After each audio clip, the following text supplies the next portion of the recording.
À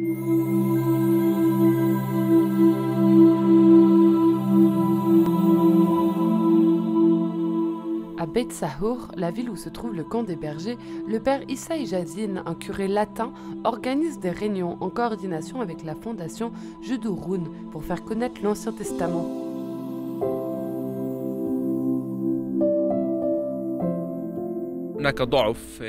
D'une manière générale, nous avons constaté un manque de connaissance de l'Ancien Testament chez les gens, quelque chose que nous voyons à la fois dans nos écoles et chez nos fidèles. L'Ancien Testament est un mystère pour nous.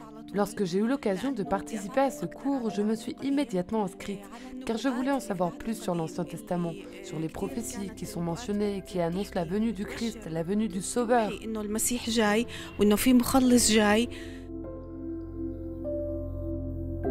La participation à ces réunions est ouverte à tous, prêtres, sœurs, diacres et laïcs, et dure 5 mois, à raison de 2 heures par semaine. Au cours des réunions, les textes sont interprétés et analysés, et les participants apprennent même les lettres hébraïques pour mieux comprendre les textes de l'Ancien Testament.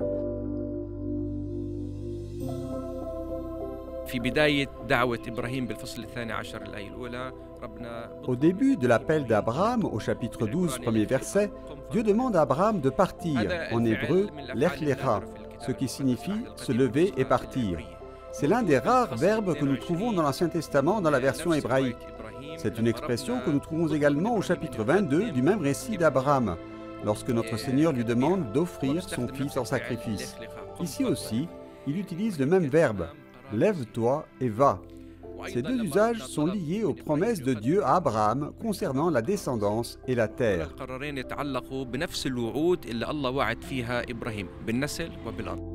Et l'histoire ne s'arrête pas là, tout se poursuit dans le Nouveau Testament.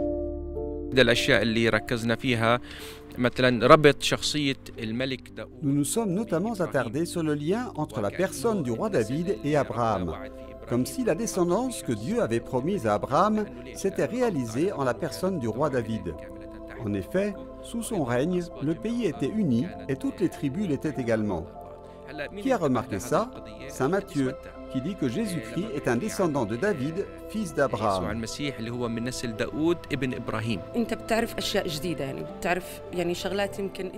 vous lisez la Bible, vous pouvez lire des choses nouvelles, même par vous-même, mais vous ne pouvez pas comprendre leur véritable contenu. Il est important de connaître nos racines en tant que chrétiens.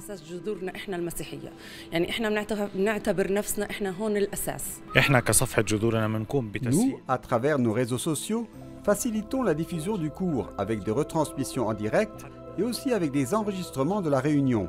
C'est un moyen de permettre aux personnes qui n'ont pas eu l'occasion de participer en direct de voir l'enregistrement à tout moment.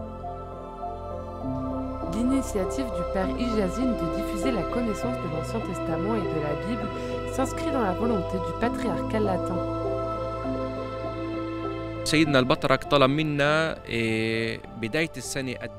Le patriarche latin de Jérusalem nous a demandé d'avoir un plan clair au niveau diocésain dès le début de la prochaine année scolaire pour aider les gens à lire et à comprendre la Bible.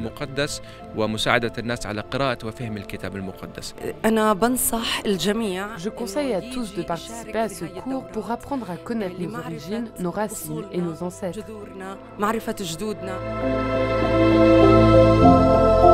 Thank you.